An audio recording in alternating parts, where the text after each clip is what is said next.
오늘 우리에게 주신 하나님 말씀은 요한복음 6장 말씀입니다. 남태일 목사님께서 말씀을 전하실 텐데요. 먼저 성경 말씀부터 읽도록 하겠습니다. Sometime after this, Jesus crossed to the far shore of the Sea of Galilee, that is, the Sea of Tiberias, and a great crowd of people followed him because they saw the miraculous signs he had performed on the sick. Then Jesus went up on a mountainside and sat down with his disciples. The Jewish Passover feast was near. When Jesus looked up and saw a great crowd coming toward him, he said to Philip, "Where shall we buy bread for these people to eat?" He asked this only to test him, for he already had in mind what he was going to do. Philip answered him, 8 months' wages would not buy enough bread for each one to have a bite. Another of his disciples, Andrew, Simon Peter's brother, spoke up. "Here is a boy with 5 small barley loaves and 2 small fish. But how far will they go among so many?" Jesus said, "Have the people sit down." There was plenty of grass in that place, and the men sat down, about 5,000 of them. Jesus then took the loaves, gave thanks, and distributed to those who were seated as much as they wanted. He did the same with the fish. When they had all had enough to eat, he said to his disciples, "Gather the pieces that are left over. Let nothing be wasted." So they gathered them and filled 12 baskets with the pieces of the 5 barley loaves left over by those who had eaten. After the people saw the miraculous sign that Jesus did, they began to say, "Surely this is the prophet who is to come into the world." Jesus, knowing that they intended to come and make him king by force, withdrew again to a mountain by himself. 그래서 오병이어라는 제목으로 말씀을 전하시겠습니다. 우리 남태일 목사님 오랜만에 뵙게 돼서 반갑습니다. 네, 반갑습니다. 고난주간이 오늘부터 시작이 되고요. 지금 한국 시간으로는 지금 5시 55분, 6시입니다. 고난주간을 정말, 새벽 기도로 시작하는 느낌으로 오늘 함께 말씀을 나누게 됐습니다. 우리가 함께 읽었었던, 함께는 아니군요. 예. 6장에 나와 있는 이 오병이어 이야기는 사복음서 모두에 기록된 예수님의 이적입니다. 그만큼 중요하고 의미가 있다라고 우리가 볼 수 있을 것 같습니다.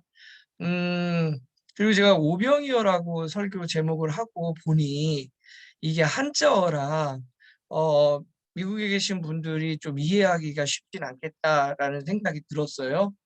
그래도 우리 김범수 목사님께서 또 잘 설명해 주실 거라고 믿고 말씀을 전하도록 그렇게 하겠습니다. 큰 무리가 예수님을 이제 따라오게 되고요. 유대인의 큰 명절인 유월절 즈음에 예수님을 이제 따라오는 거죠, 사람들이. 예수님을 따라왔다는 말은 예수님의 가르침이 상당한 이제 흡인력이 있었고 또 그리고 큰 깨달음을 줬다라고 우리가 생각할 수 있을 것 같습니다. 그리고 이 예수님의 가르침을 통해서 많은 사람들이 위로와 용기 그리고 힘을 얻었겠다 싶은 생각을 합니다. 물론 성경에 예수님을 따라온 많은 무리들의 이유에 대하여 그 앞에 나와 있었던 그 중풍병자를 고쳤던 그런 이적을 본 까닭이라고 설명을 합니다. 그럼에도 최대 명절인 유월절에 집이나 예루살렘 성전으로 가는 것이 아니라 예수님을 쫓아서 들판으로 나온 이 무리들의 처지가 어땠을까라고 우리가 한번 생각해 볼 필요가 있을 것 같습니다. 예수님을 이렇게 명절임에도 불구하고 예수님을 따라 나온 이들, 예수님의 말씀이 참으로 위로가 되고 힘이 되고 또 예수님의 그 말씀이 놀라운 가르침이었던 것은 분명하지만 그래도 이런 명절에 예수님을 쫓아 나온 그 사람들의 상황, 상태, 사정은 어땠을까 싶은데요. 그리 녹록한 사람들은 아니었겠다라는 생각이 듭니다. 아마도 사회적으로 그렇게 큰 지위에 있었던 사람들은 아니지 않을까라는 생각이 들고요. 그걸 좀 거칠게 이야기하면 배고픈 사람들이지 않았을까라는 생각을 합니다. 밥때가 되었지만 밥 먹을 먹거리가 없는 사람들이지 않았을까라는 생각인 거죠. 예수님은 그러한 무리들의 급하고 현실적인 문제를 아셨습니다. 그리고 측은하게 여기셨고 그들의 배고픔을 외면하지 않으셨죠. 그래서 빌립에게 묻습니다. 우리가 어디서 빵을 사다가 이들을 먹이겠느냐라고 묻습니다. 예수님은 당신이 어떻게 할지 알고 계시면서도 빌립에게 이렇게 시험코자 말씀을 하신 거죠. 빌립의 무엇을 알아보려고 시험하신 건지는 구체적으로 우리가 성경을 통해서는 알 수 없지만 제 추측입니다. 아마도 예수님과 같은 그러한 측은지심이 제자인 빌립에게 있는지 펼친 것은 아닌가라는 그러한 생각을 합니다. 빌립의 현실적인 판단 그리고 현실적인 이야기는요. 돈이 없다라는 대답이었습니다. 200 데나리온이라고 이야기하는데 그걸 제가 대충 환산해 보니까 한 70일 정도의 일당이 됩니다. 그래서 계산을 해 보면 한 1,000만 원 정도 돈이 되는데요. 하여간 그때 그래서 빌립이 "우리에게 이런 돈이 어디 있습니까?"라는 이야기를 하고 그때 제자 안드레가 한 소년에게 "물고기 2마리와 떡 5개가 있다."라는 이야기를 합니다. 그런데 안드레의 대답에는 방점이 그 뒤에 찍혀 있죠. "그것이 무슨 소용이 되겠습니까?" 라는 거에 방점이 찍혀 있습니다. 그러나 예수님은 사람들을 앉히라고 말하고 하나님께 기도하신 후에 이 물고기 2마리와 떡 5덩이를 나눠 주라고 하시죠. 그렇게 나누어 주는 가운데 부족함 없이 먹고도 12바구니가 남게 됩니다. 이렇게 놀라운 이적을 경험한 무리들은 예수님을 왕으로 삼으려 하고 이를 간파하신 예수님은 홀로 산으로 숨으셨다라고 우리가 읽은 성경에 그렇게 기록이 되어져 있습니다. 우리는 예수님께서는 사람의 배고픔 그리고 현실적인 문제를 외면하는 분이 아니심을 우리가 알 수 있습니다. 예수님의 사역 자체가 배고픈 사람을 먹이시는 사역이었죠. 그리고 이 본문에서는 특별히 신적 능력을 발휘하셔서 사람들의 배고픔을 해결하셨습니다. 그렇기 때문에 배고픈 사람들이 기뻐하는 그러한 예수님이라는 거죠. 우리 예수님은 어떤 분인가라고 얘기할 때 가장 먼저 원초적으로 대답할 수 있는 이야기가 바로 배고픈 사람들이 기뻐하는 예수님이다라는 거죠. 하여 그들은 왕으로 삼을 만큼 기뻐합니다. 우리도 신앙생활을 하다 보면 궁핍할 때가 있죠. 그리고 여러 모양새로 부족함들이 있는데 그런 것들이 은혜로 채워지는 경험을 합니다. 정말 답이 없다 싶은 그러한 문제도 시간이 조금 지나고 보면 그래도 어찌어찌 넘어와 살고 있는 우리들의 모습을 보게 되고 하나님의 은혜다라는 고백을 하죠. 예수님을 통해 기대하지 않았던 일들이 또 기도를 통해 또 잘 풀리기도 하고 때로는 행운처럼 어떤 뜻밖의 선물이 다가오는 일이 생기기도 합니다. 그래서 예수님은 가난한 자들이 좋아할 만한 분이시죠. 배고픈 자들이 기뻐할 예수가 분명 맞습니다. 저도 그렇고요. 우리 신앙을 갖고 있는 분들은 아마도 배불리 주시는 그 예수님을 믿을 겁니다. 그러나 동시에 그럴 수 있는 예수님께서 그러지 않음 역시 우리가 경험하게 되어지는 거죠. 바로 그 지점에서 우리의 신앙은 시험을 받는 것 같습니다. 만약 능력이 있는 분이 그렇게 하지 않는다면 분명히 이유가 있지 않을까라는 생각을 하게 됩니다. 변덕이 나서 그리고 또 예수님이 나한테 어떤 불만이 있어서 그러는 것이 아니라 당장의 결핍이나 부족이 본질이 아닐 수도 있겠구나라는 생각을 하는 거죠. 우리가 신앙인으로서 살아가다 보면 이런저런 어려움들이 많이 부딪히고 때로는 기도하면서 그런 것들이 순적하게 풀리기도 하지만 모르겠어요. 제 경험으로 비추어 본다면 그러지 않을 때가 훨씬 더 많고 그래서 낭망하기도 하고 기도하는데 하나님이 참 애석하게도 '들어주지 않는구나.'라고 실망할 때도 있다라는 거죠. 그럴 때 우리의 신앙이 시험에 들게 되는 것 같습니다. 그럴 때 저는 이 말씀을 기억을 합니다. 예수님이 떡 5개와 물고기 2마리로 수천 명을 먹이실 수 있었던 그 능력의 예수님이신데 왜 나의 기도에 응답하지 않으실까라는 거죠. 그럴 때 예수님이 나에 대한 사랑이 식었거나 아니면 내가 어떤 심각한 문제가 있어서가 아니라 그 기도를 들어주지 않으시는 능력이 있으심에도 그렇게 행하지 아니하시는 우리 주님이시라면 거기에 내가 미처 깨닫거나 알지 못하는 어떤 더 본질적인 이유가 있겠구나라고 생각을 하는 거죠.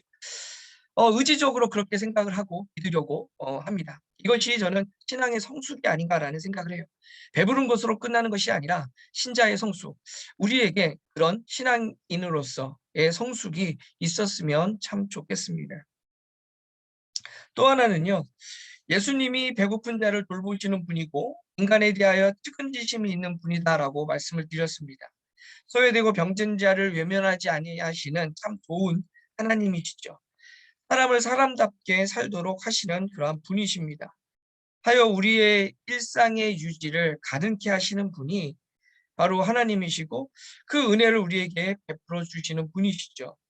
하여 우리는 하나님께 감사하며 힘들고 어려운 일이 닥칠 때는 분명 목 놓아 주님께 기도할 수 있고 해야만 합니다. 우리의 신음을 외면하지 않으시고 필요를 채우시는 분이기 때문에 그런 거죠.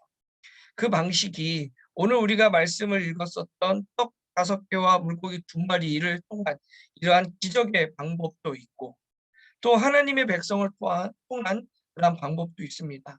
그러나 대부분의 방식은 이 오병이어와 같은 기적이 아니라 대부분의 방식은 하나님의 마음을 닮은 사람들을 통하여 일하시는 것 같습니다. 우리는 일상을 유지케 하시고 우리의 힘듦을 외면하지 않는 참 좋은 하나님을 믿죠. 동시에 우리가 참 좋으신 하나님을 믿는다는 그 고백은 하나님께서 그렇게 하지 않으실 때도 이유가 있다는 것을 포함하는 고백이죠. 그 이유를 알 수 없을 때가 더 많지만 그럼에도 불구하고 선하신 하나님을 신뢰하고 나가는 삶이 성숙한 그리스도인의 모습이다라고 말씀을 드렸는데 바로 이러한 신앙의 성숙이 없다면 우리는 언제나 배부른 거지로 남아 있을 거다라는 생각을 합니다. 배고픈 수많은 무리들 앞에 빌립은 200데나리온이라는 거금이 있어도 부족하다라는 이야기를 합니다. 틀린 말이 아니죠. 정확한 계산에 의한 판단입니다. 그리고 그 뒷말은 없지만 아마도 빌립은 이렇게 이야기하지 않았을까 싶어요. 우리에게 그만한 돈이 없다라는 사실을 예수님께 말씀드리고 예수님이 그 사실을 좀 알았으면 좋겠다라는 마음이 있었을 수도 있죠. 돈도 없는데 뭘 하겠다는 말이냐라는 거죠. 이에 안드레가 그 한 아이에게 떡 5개와 물고기 2마리가 있다고 하지만 아까 말씀드렸지만 방점은 그 뒤에 찍혀 있다고 그랬죠. 이거 갖고 무슨 의미가 있겠습니까? 이게 무슨 소용이 되겠습니까? 라는 거죠. 그렇게 이제 안드레가 거듭니다. 다시 말해서 안드레는 누구 코에 이것을 붙이겠습니까? 라는 이야기인 거죠. 쓸데없는 생각하지 마시고 있는 사람이나 먹읍시다 라고 우리가 생각할 수 있을 것 같아요. 더더구나 여기서 아이가 갖고 있었다라는 표현을 하죠. 아이라는 말은 남자만 5,000명이라는 것과 대비되는 표현입니다. 사람의 그 머릿수에 들어가지 못하는 보잘것없는 아이, 그 아이가 갖고 있는 오병이어가 도대체 무슨 소용이, 무슨 의미가 있겠느냐라는 거죠. 우리는 할 수 없다라는 그러한 이야기입니다. 예수님은 빌립과 안드레를 비난하진 않으셨어요. 현실적으로 그리고 물리적으로 맞는 말이기 때문이죠. 그러나 감사 기도를 들으신 다음에 깨어 주시기 시작하셨습니다. 여기에 사람들이 모르는 하나님의 개입, 역사가 일어나는 거죠. 우리가 살아가는 사회에는 효율과 그리고 가능성, 투자 대비 어떻게 얻어질까라는 그 결과를 계산하고 움직입니다. 이것이 나쁘다라는 것이 아니라 이런 계산이 때로는 옳고 바른 일, 마땅히 해야 될 일일지라도 우리를 주저하게 만든다라는 거죠. 예수님의 가르침이 명백하지만 소용없음이라는 현실적 판단으로 더 이상의 믿음의 실천을 하지 않는다라는 거죠. 나 하나 제대로 한다고 과연 세상이 바뀌겠는가? 또는 나 하나 한다고 무슨 문제가 되겠어? 남들도 다 하는 일인데. 돈 있는 사람이나 하는 일이지. 허나 신앙은 그렇지 않다라는 것을 우리에게 보여줍니다. 우리의 보잘것없는 작은 애씀, 그리고 작은 그 몸짓이 결국 나비 효과를 가져오는 거죠. 우리의 능력이 아니라 개입하여 역사하시는 하나님으로 인하여 가능해진다라는 거죠. 그것을 믿고 우리가 살아계신 우리의 주님을 믿고 쫓는 것이 아닐까 싶습니다. 그렇지 않다면 예수를 믿어도 자기 배만을 위해 살아가는 배부른 거지로 우리는 남을 수밖에 없을 것 같습니다. 우리는 어떤 예수님을 기대하고 또 어떤 예수를 주인 삼고 싶은지 또한 좀 물어봤으면 좋겠습니다. 표징을 보고 온 무리들은요, 자신들의 배고픔을 채워주신 그 표징을 보고 예수를 왕으로 삼으려고 했습니다. 제대로 된 출발이 참 중요하다라는 생각을 합니다. 늦더라도 차근차근 밟아나가야 한다라는 거죠. 신앙도 그렇고 우리의 믿음도 그렇고 상고하고 성찰하면서 한 발 한 발 우리가 나아가야 될 것 같습니다. 그렇지 않으면 그 결국은 왜곡과 비틀려진 신앙이 되기 때문이죠. 한국교회가 꽁 잡는 게 매라는 식으로 성경을 해석하면서 신앙을 참 많이 왜곡했습니다. 교회를 통해 절대적 빈곤을 물리치고 우리들의 삶이 절대적으로 윤택해진 삶을 살게 됐죠. 특별히 한국 사회가 그렇게 됐습니다. 교회에 모여 기도하며 정말로 하나님의 은혜를 구하고 열심히 최선을 다해 일하고 아이들을 교육하고 병원을 짓고 학교를 짓고 하면서 한국은 전쟁 이후에 아주 급속도로 다시 경제적인 대부흥을 이루어냈고 지금 우리가 역사 이래 참으로 풍족한 시대를 한국 사회는 살고 있습니다. 그렇게 절대적 빈곤을 물리친 데 있어서 저는 한국의 기독교 그리고 신앙이 엄청나게 큰 역할을 했다라고 생각을 합니다. 그런데 그거와 동시에 예수의 진짜 정신을 우리가 쫓았는지 다시 한번 고민을 해보게 되죠. 그리고 오늘날의 모습을 보게 되면 예수의 진짜 정신을 쫓기보다는 배부른 거지로 남아있다라는 생각을 하고 회개하게 되고 반성하게 됩니다. 오늘 이 오병이어의 기적은 출애굽한 이스라엘 백성을 만나와 메추라기로 40년을 먹이신 것과 마찬가지의 그러한 사건입니다. 믿음으로 애굽을 탈출한 자들을 먹이시고 입히시는 하나님을 다시 증언하고 계신 거죠. 오늘날 교회와 성도들의 가장 큰 문제도 비슷합니다. 신앙을 갖고 살아간다는 것은 사실 꽃길을 걸어가거나 잘 뚫린 고속도로를 거침없이 달려가는 것이 아니라 광야의 세기를 떠나는 모험인 거죠.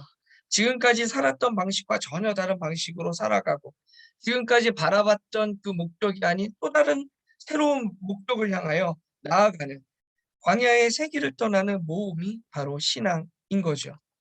그렇기 때문에 쉽지 않죠. 그래서 성경에도 좁은 문이라고 얘기했고 협소하다라고 얘기했고 그러기에 거친 길이다라고 이야기를 했습니다. 종종 그렇게 우리가 하나님의 은혜를 경험하지만 세상이 주는 기름짐과 편리함에 하나님의 은혜 순간순간 감사하지만 비교한다고 한다면 세상이 주는 기름짐과 편리함이 훨씬 더 매력적이고 좋을 때가 많이 있죠. 그리고 그 집약은 물질로 나타납니다. 물질이 된다면, 돈이 된다면 영혼을 팔아서라도 가져야 한다는 것이 옳다라고 세상은 이야기를 하고 수많은 사람들이 그렇게 살아갑니다. 한국에서 유행하는 말 중에 영끌이라는 말이 있습니다. 영끌. 영혼까지 끌어모았다라는 뜻이죠. 그래서 영혼까지 끌어모아 집을 사고 영혼까지 끌어모아 주식을 하고 영혼까지 끌어모아 비트코인을 하기도 합니다. 그렇게 하는 것이 옳다라고 지혜로운 거라고 세상은 그렇게 이야기를 하지요. 출애굽한 사람들이 만나와 메추라기를 매일 아침 먹으면서도 옛 애굽에서의 그 가마터, 옛 기름 가마를 그리워하는 것을 보면서 우리는 쓱 웃습니다. 어이없이 하는 거죠. 아니 어떻게 하나님의 은혜로 노예 상태에서 출애굽을 했는데 옛날 그것을 그리워할 수 있어? 라고 우리가 성경을 보면서 그렇게 생각을 합니다. 어이없어 하죠. 그러나 사실 정작 우리도 그것과 별 다르지 않은 것 같습니다. 예수님은 자기가 할 일을 잘 알고 계셨다라고 이야기를 하죠. 무엇을 잘 알고 있었을까? 오늘 우리가 읽은 가까운 문맥에서는 오병이어의 이적, 이들을 물고기 2마리와 떡 5개로 먹이실 거라는 것을 이미 알고 계셨죠. 그런데 조금 더 나아간다면 당신이 어떤 죽음을 당하실 것을 알고 계셨다라고 우리가 볼 수 있습니다. 오병이어의 기적, 이 배부름은 예수의 십자가로 인하여 그를 믿는 모든 이들을 구원으로 인도하는 은혜를 그려냅니다. 그런데 그 구원은 어떻게 시작하는가라는 거죠. 아이가 갖고 있던 떡 2개와 물고기 5마리를 통해 시작되어진다라는 거예요. 가당치 않을 이 오병이요. 남들이 보면은 참 우스운 하찮은 이런 오병이요. 수많은 사람을 배불리 먹이기에는 터무니없는 이 오병이어를 통해 가능했다라는 거죠. 바로 그래서 11절에 오병이어를 나눠주신 것처럼 당신의 몸을 그리고 피를 십자가에 흘리심으로써 모든 사람을 구원하시는 거죠. 12절에 보면 조금 더 버리지 말아라 라고 이야기를 하십니다. 아니 그 작은 것으로 엄청나게 양을 불리셨는데 뭐가 부족해서 뭐가 아쉬워서 조금 더 버리지 말고 모으라고 이야기를 하셨을까요? 예수님이 베푸신 구원, 먹고 배불렀다고 버릴 싸구려 구원이 아니라는 거죠. 부스러기로 12광주리가 넘치듯이 복음의 파편으로 모든 이방인까지도 구원을 받기에 부족함이 없다라는 것을 우리에게 말씀하십니다. 예수님을 따라 6월절 명절에 산에 모인 그 누구도 차별하지 않고 앉아있는 모두가 배부른 역사처럼 예수 그리스도로 말미암아 우리가 입는 구원의 풍성한 은혜가 주를 고백하는 모든 이들에게 임한다라는 것을 보여주십니다. 그러나 이적을 경험한 이들이 왕으로 삼고픈 예수는 어떤 예수였기에 주님은 그들을 피하여 도망을 가신 것일까 하는 거예요. 이렇게 구원을 베풀어 주신 그 예수님이 아니라 이들은 정말로 누구를 왕으로 삼고 싶었을까라는 거죠. 우리는 어떤 이유로 예수를 왕으로 그리고 우리의 주인으로 삼고 싶은지 스스로에게 묻고 대답해야 될 것 같습니다. 과연 우리가 주인 삼고픈 예수는 누구인가? 말씀을 정리하겠습니다. 구원의 출발, 그리고 그 여정을 가는 성도와 공동체가 이 사회에서 어떻게 가능할까? 정말로 바르고 건강한 그 하나님 나라와 비슷한 그러한 공동체가 이 사회에서 어떻게 가능할까? 다시 현실적인 문제에 질문을 던집니다. 자본주의 사회에서 과연 가능할까? 라는 거죠. 조각조각 끊어진 파편화된 사회에서 그것이 가능할까? 어떻게 가능할까? 특별히 코비드로 인해서 이 비대면 사회가 비대면 사회가 정상화되진 이 상황에서, 그리고 갈수록 협소해지는 사회에서 나 또는 기껏해야 우리 가정, 조금 더 확장한다면 우리 교회, 요 정도에 머물러 있는 그런 사회에서 어떻게 가능할까라는 거죠. 정말로 하나님이 원하시는 교회와 공동체, 이 사회가 어떻게 가능할까? 저는 이 오병이어의 기적이 이 세상에서 믿음으로 살아가는 성도와 공동체를 먹이시는 하나님의 방식이다라는 것을 저는 보게 됩니다. 구원의 여정을 살아가는 당신의 백성 그리고 그 공동체를 어떻게 돌보실지 증거하신 거라는 거죠. 그래서 오병이어 이야기는 예수를 쫓는 자들을 어떻게 구원하시며 그 구원의 여정을 가기로 결단한 사람들에게 하늘의 방식을 보여주는 놀랍도록 아름다운 이야기다라는 생각을 합니다. 이 오병이어의 이야기를 통해서 우리가 하나님 나라를 향해 나아가는 기대를 품었으면 좋겠습니다. 우리에게 배고픈 사람이 기뻐할 수 있는 그러한 예수님. 그러나 그렇게 하지 않으신다면 하나님의 또 다른 이유가 있을 거다라는 것을 기억하는 저와 여러분이 되었으면 좋겠고요. 배부른 거지로 남아있지 않았으면 좋겠습니다. 그리고 진정으로 우리가 주인 삼고픈 예수는 어떠한 예수님인지를 날마다 고민하며 예수님이 어떤 길을 가셨는지, 특별히 고난주간이 시작되는 오늘 예수님이 어떤 길을 가셨는지를 바라보며 우리가 바로 그 십자가를 지셨던 그 예수님을 우리의 삶의 주인으로 삼아 하나님 나라를 향하여 가는 저와 여러분이 다 되었으면 좋겠습니다. 기도하겠습니다. 하나님 아버지, 오병이어의 놀라운 기적을 통하여 우리에게 하나님의 백성이 어떻게 살아가며 하나님의 나라가 어떻게 우리에게 보여지는지, 작동하는지를 알려주셨습니다. 하나님, 기도하는 말은 우리의 연약함과 우리의 부족함을 아시는 주님께서 그것을 넉넉히 채워주시는 분이라는 것을 저희들이 믿고 의지하며 살아가게 하여 주옵소서. 또한 주님께서 그렇게 아니하실지라도 그거에는 우리가 알지 못하는 더 큰 본질적인 이유가 있음을 저희들이 믿고 묵묵히 견디며 주의 길을 따라가게 하여 주옵소서. 행여 주님께서 우리를 풍족케 하신다 할지라도 하나님, 배부른 거지로 남아있지 않게 하여 주시고 이웃과 더불어 나누는 그러한 주님의 나라의 방식을 따라 살게 하여 주옵소서.